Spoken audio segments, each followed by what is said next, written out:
Imagine leaving the comfort of your family and friends to start over again.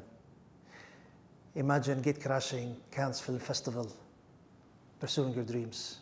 Today, we're meeting somebody who's actually done that. Stay tuned. This is Talkabout.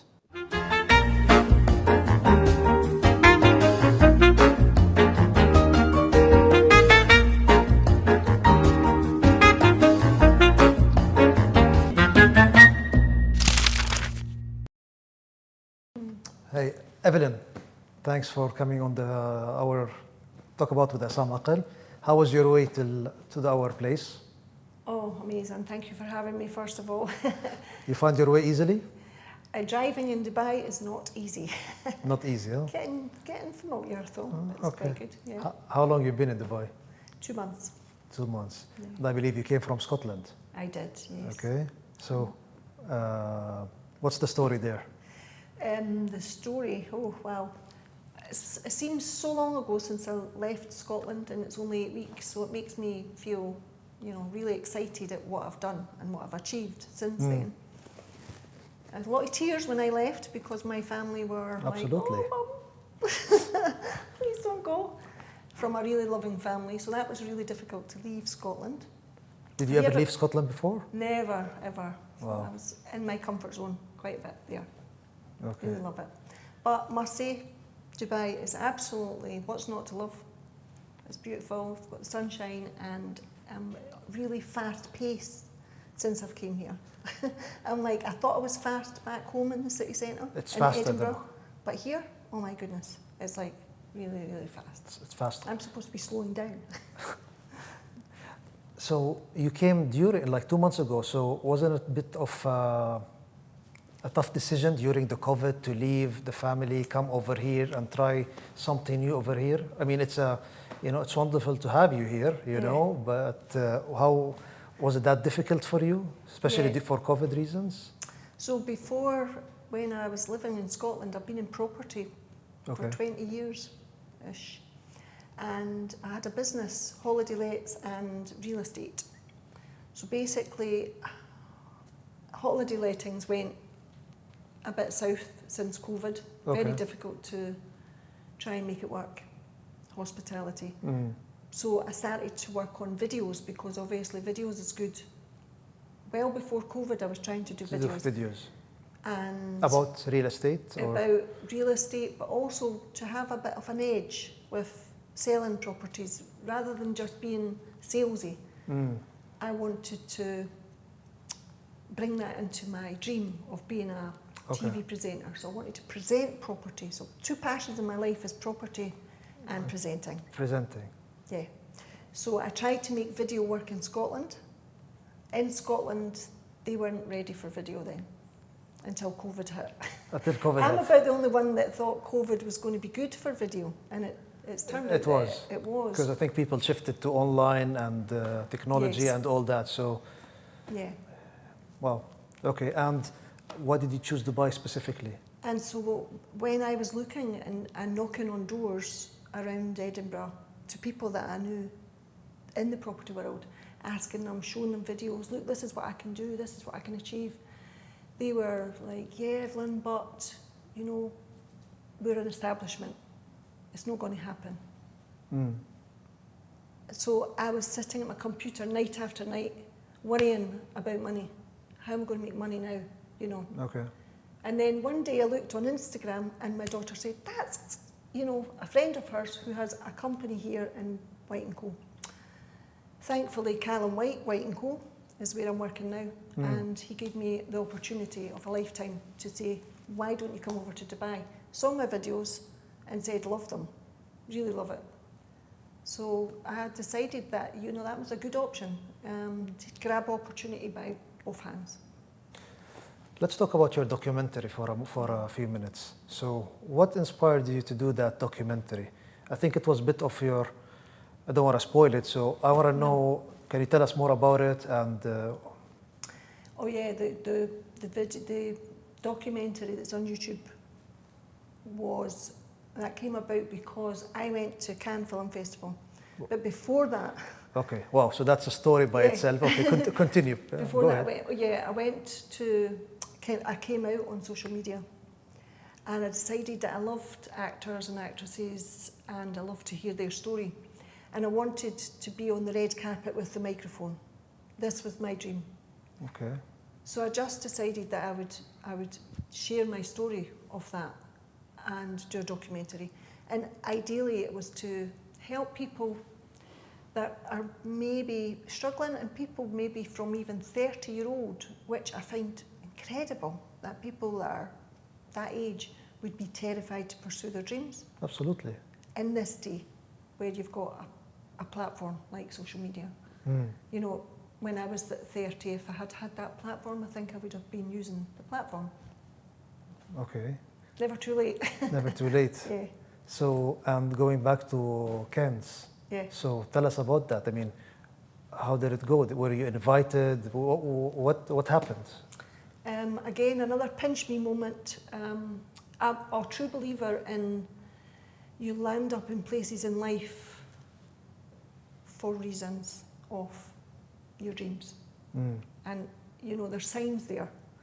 So I had a boyfriend in Cannes, and I remember, I'd never been there before, but I remember seeing the film festival and feeling this belonging, that I need to be here. Unfortunately or fortunately, the relationship split. Okay. And then I decided to turn a negative into a positive. And I thought, next year I'm coming to Cannes and I'm going on that red carpet.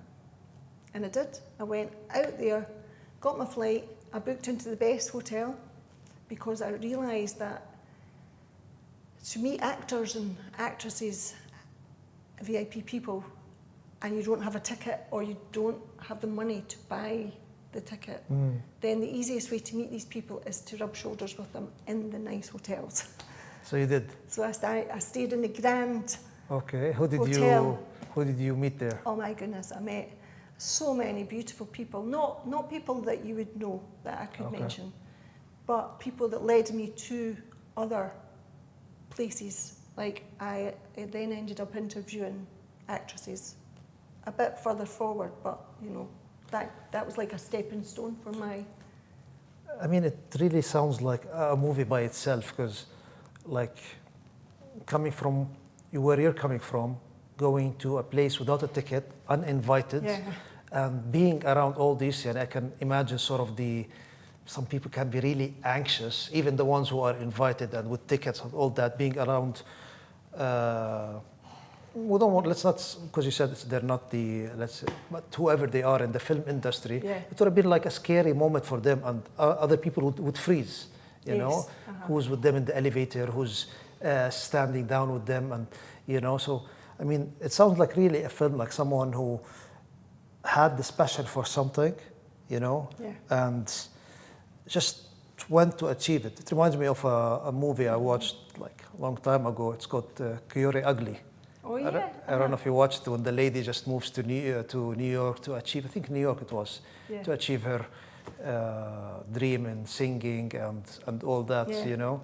So it's good, quite a story in that, you know, and especially for, I mean, coming to this side, from leaving your home country and leaving things over there and coming to this side, I think that's also like courageous, and leaving your kids, your grandkids, and leaving everything sort of, not behind, but sort of like taking sort of a new chapter in your life, you know.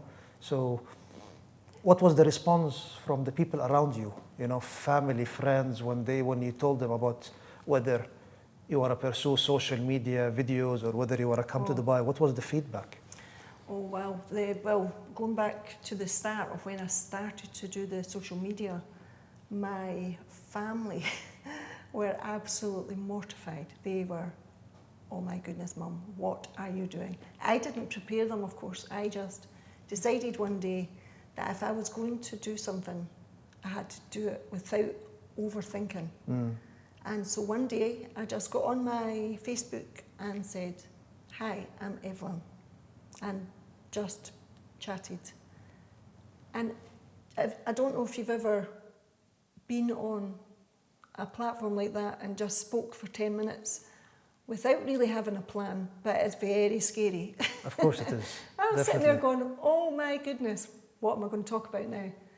And then gradually I decided that I would just do it every week. And my family used to run a mile. They would laugh. They said, oh, wow, Mum, what are you doing? But some went to the extent of finding it like family of friends and family, and a bit further afield, would ask questions to close friends and say, what's your friend doing? Is she's bent a bit sort of, is she going weird? So I was like, I had to almost have a thick skin as well, because sometimes you could get hurtful comments as well. There'd be a lot of trolls as well. I have had a lot of really bad things said to me, which would make you really shrivel up if you listen to some of the hate that you can get as well, just by talking and trying to do good and give good value, good tips to people, you know. I mean, it's a bit, I've been there, it's a bit, you know, annoying, or sort of, sometimes you do understand where people come from, but sometimes you don't. And sometimes it's as easy as something saying, okay, this is my life, you know, I'm not doing something extreme. Let me do what I want to do, you know, as long as I'm not hurting anybody, as long as I'm not abandoning anybody, and I'm not doing anything bad or dangerous, you know, just let me be. Let me be creative. Let me be creative. Let me, you know, we're here for a certain amount of time, and, you know, so I do get where you're coming from. How did you deal with that? Did it upset you? Did it get you saying, maybe they're right, I should stop? How did you deal with that? Sometimes I'd feel a bit nervous, I must say, because my creative side of me really wanted to let myself go, but I pulled back. I would think, oh, better not do that because such and such won't like it. People will judge you, and usually the people that judge you are the ones that you probably don't have time for anyway. But they have this influence that they can force their opinions on other members of your friends and your family, which will have an impact, because they will then tell you how they're feeling about it. Because they're upset, you get upset. But you have to be quite strong and say, well, actually, it's not that you don't care about other people's opinions, but you really don't want to live their life. Like what you've just said, you know, you want to live your life. So in that case, I just started to explain to my family, you don't have to be involved in it. And you don't have to watch it. So exactly. Just this is Mum's life, that's what I say. This is Mum's life. Look the other way. I've brought you up, and now it's Mum's life. So you have to respect and appreciate. They love it now. They absolutely love it now. So I'm not sure, I've never been to Scotland. What is the culture there in terms of working women sitting with their kids? What is the culture like over there? In Scotland, we've got a lot of working mothers. Okay. I mean, it's the norm now. Is there a specific age or? For working mums, as in, like my age? Or yeah, like do they work, let's say, till their 30s, their 40s, or there is no? They would tend to work. Once their kids, you know, they would have kids, and then they would have care for their kids, and then work.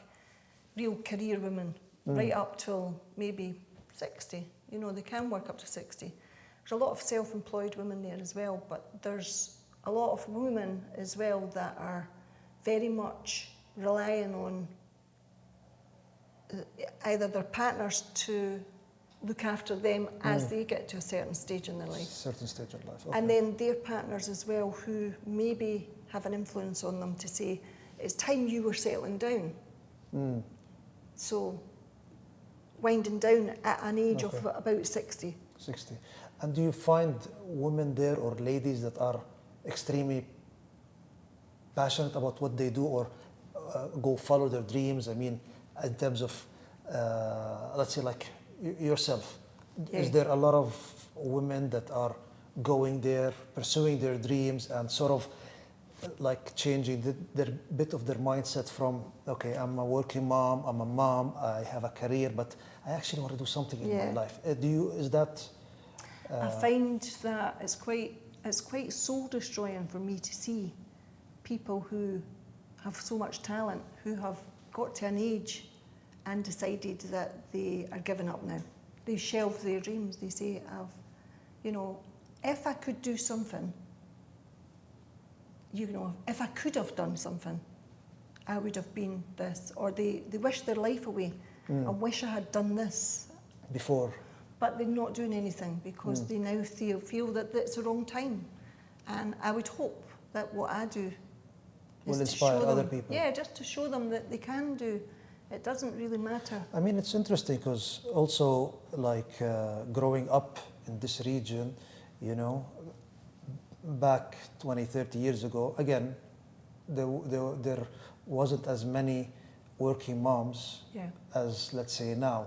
So there's more women looking at their careers and, while taking care of their families. We're not saying anything, and we're not judging anybody. No. I believe you can have a good balance between working and kids and all that. I don't see many people who are actually pursuing their dreams. I see a lot of them, or quite a segment that sort of, they focus on the kids and all that. And then when their kids grow up, they're like, they have nothing to do. Yes. They're depressed.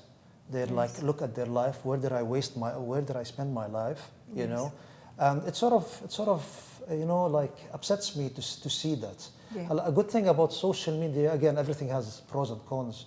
A good thing about social media is that there are some opportunities on social media. Like you could be creative and do things that inspire other people. That you could do it from your own place.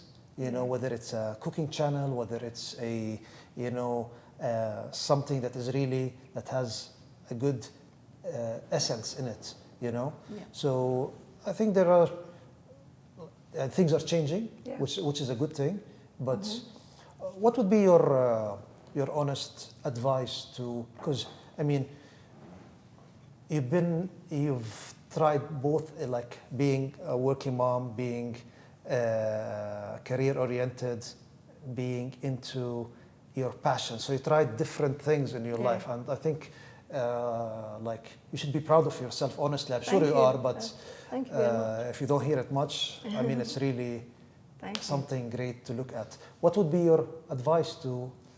Because also there is a lot of internal battle for moms these days between career, between what the sort of culture sort of dictates on them, Yeah, absolutely. A mom who has kids and she's like 42 years old, she cannot say, hey, listen, I want to be an athlete and I want to go around the world and do like the first thing people are going to say, what about your kids? Exactly. There's Why did you bring them to? So there's a lot of, to be fair, there's a lot of pressure. There is. So what would be your thoughts on this? What would be your advice to mothers?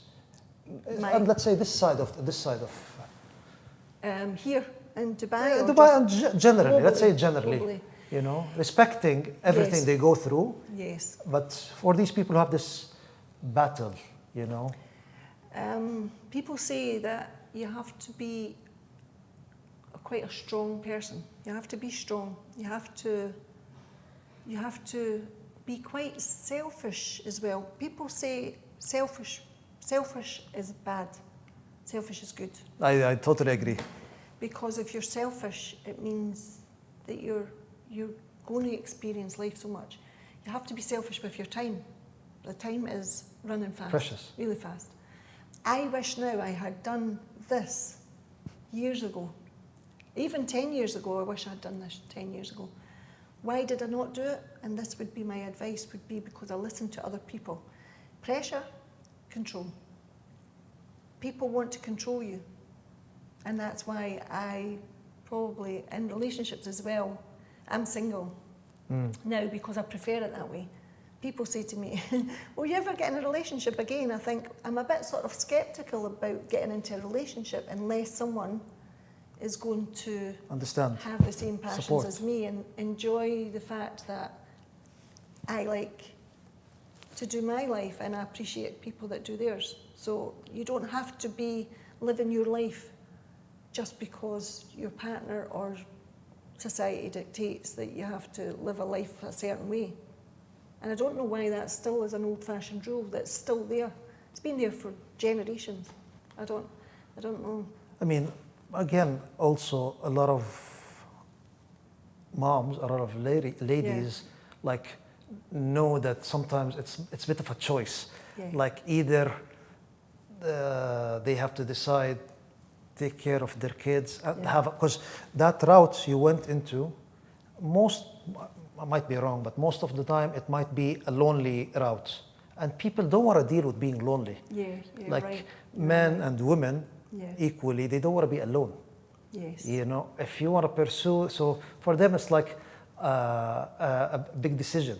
Yeah. Do I want the family and kids and the husband and that support and that, or do I want to pursue my dreams and passion and be judged and be this? And you know, people are comfortable in that zone they're in. So I think that mentality, I'm not against relationships, but I think that mentality of I cannot find that, you know, that middle ground between both, you know, is the tough decision on a lot of people. Do you? Yeah, definitely. I think what happens though is people tend to settle for being settled. Exactly. And that's where they become very unhappy.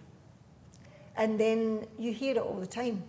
You hear people have lived their life to a certain age, and then you old people, for example, even if we go back to Granny and Grandpa, I wish I had done this with my life, you know, wish if I was young again, if I had my time again, I would do. And that's really something that you should listen to and never regret. And I'll never have regrets now. You know, I did have regrets when I was younger, but I'll never have regrets now because everything I'm doing opens up a new door, like just like now, I'm sitting beside you. And how did I get here? Exactly. I mean, you know? Okay, so what other things do you enjoy doing? What are your hobbies? What do you do in your free time besides social, like recording and all that? That seems to have been something that it's been like I love the gym and I love running and all this, but my big thing is I've got really quite obsessed with my camera. Okay. Are you like that as well? Once you become creative, I don't think you can move. I think I get obsessed with my head, with my creative side, so I sort of annoy everybody, including the people behind the camera who are looking at me now and staring. It's like, So I think I get so obsessed with the ideas and the creativity, you know, more than the actual physicality of a camera, you know. But yes, I understand. That's right.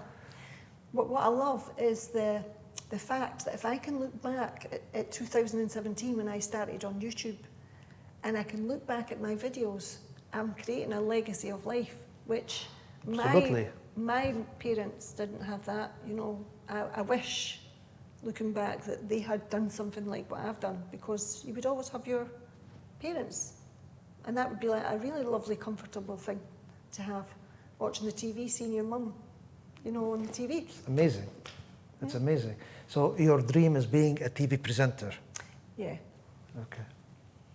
I don't know how, I think that has almost lost itself in transit, because the TV presenter that I saw myself doing was on the TV, but the TV now is extinct almost, I think. Yeah, you know. This is the new era. Yes. I think also like this was really interesting that we'll show your documentary. You said it's on YouTube. It is, yeah. Okay, so we're gonna put some of these clips for people to watch and know about you, and also your, know about your dreams, your goals, and how you inspire people and all that. I was really inspired by just seeing you and meeting you and hearing those fascinating things about you, and like that thrive and that, you know, persistence. I do have like amazing respect for what you've done, for yourself, for your courage, you know, for also raising kids and grandkids. You know, it's a lot that people don't really sort of look at or appreciate. You know, but I'm lost for words. It's really truly inspiring. Thank you so much. Thank you. And hope to see you again soon over here. Thank you very much. You're just as creative as well, so guys, check him out. I appreciate that. You're so kind. I appreciate that. We'll talk to you soon. Thank you Thank you so much. Cheers. Thanks.